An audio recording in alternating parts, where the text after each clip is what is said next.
Hello, everybody. It's Spencer in Wuhan, China. It's really hot today. So let's begin. In chapter 49, we continue our discussion on the reshaping of G, focusing on how G can undergo qualitative changes.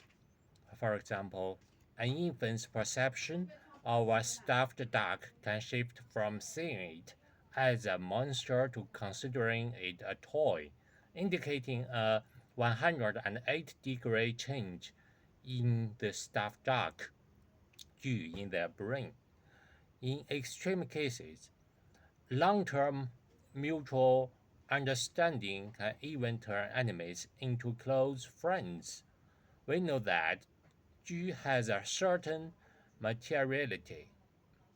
Since the anime G and friend G have different reaction patterns, their anatomical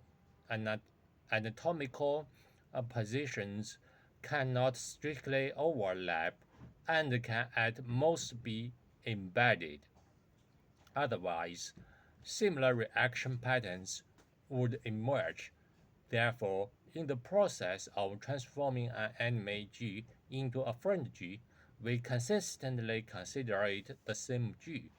But this G inevitably undergoes changes in its anatomical position. These changes are often reflected in the abandonment, gener- gener- generation, and the strengthening of subdues. Clearly, this G undergoes qualitative changes, but it still connects to the memories of when it was an anime. Thus, we can understand and image this qualitative change as some rays of a radical network like three-dimensional structure being abandoned while new rays are generated. Each ray connects to one of its subdues. Due to the stability of G, this determines that the qualitative change of G must go through a gradual process. This gradual process is often reflected in the fact that the abandonment of and generation of its subdues are not accomplished in one step, i.e., the stability of its subdues. Therefore, a single reverse reshaping often finds it difficult to change the established G reaction pattern. As the reverse reshaping continues, a tug of war between the generation of new subdues and the abandonment of subdues will occur. This tug of war is manifested in the vector of effect of G waves, showing that the subject is in a state of hesitation. For example, is the stuffed duck harmful or fun? Should it be treated as an enemy or a friend? In this state of hesitation, the effects of intervention are often more obvious. For instance, at this time, the infant's parents tell them that the stuffed dog is a harmless toy, or a trustworthy friend tells you that the other person is not an enemy but a friend. In this case, the vector effect is more likely to win and choose a direction. Note that this direction can be the direction where the G wave of the new sub-G wins, or the direction where the G wave of the abandoned sub-G wins, i.e., both positive and negative directions are possible, depending on the method of intervention. For example, parents can completely use language or actions to tell the infant that the stuffed dog is very scary and must not be touched. Therefore, the gradual change of G is like a tilting scale. Through environmental reshaping, continuously reducing the weight on the tilting side, tilting, til, tilting, tilting side, while adding weight on the other side until the scale reaches a swing balance, i.e., a state of hesitation. At this time, continuously adding weight on either side of the scale while continuously reducing weight on the other side will either return the scale to its original tilting state or form an opposite tilting state. This swing balance is most suitable for describing children due to their limited experiences do not have deep rooted views on various things, i.e., they have not reached a tilting scale state. Therefore, they are more easily reshaped by the environment. Thus, managing the growth environment of children is particularly important, affecting the future of individual children and the entire society.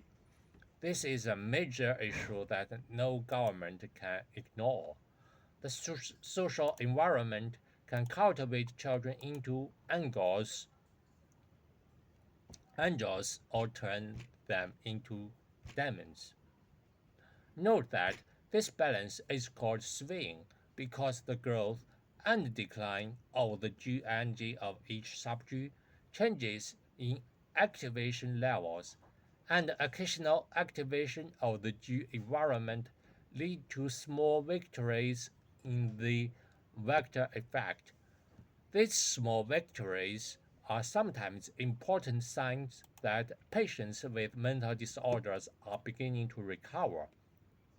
For example, when a psychological doctor consults with a depressed patient and mentions topics related to hope, the patient's pupil, pupils,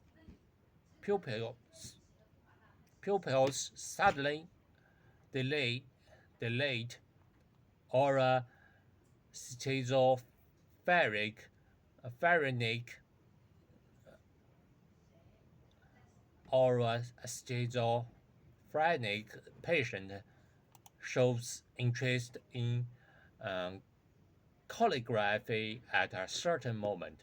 At this time, as an intervener, what needs to be done to identify and analyze in a timely manner? Evaluate the past intervention effects and then perfect and manage the patient's environmental reshaping, continuing to add weight in beneficial directions. Note that in this chapter, we use the example of a scale to explain the reshaping of a G. The scale has only two ends. In reality, the distribution of G's in the brain or of the intervention subject is often mixed, and the intervention itself is often multi-dimensional. However, during analysis, it can be broken down, simplified,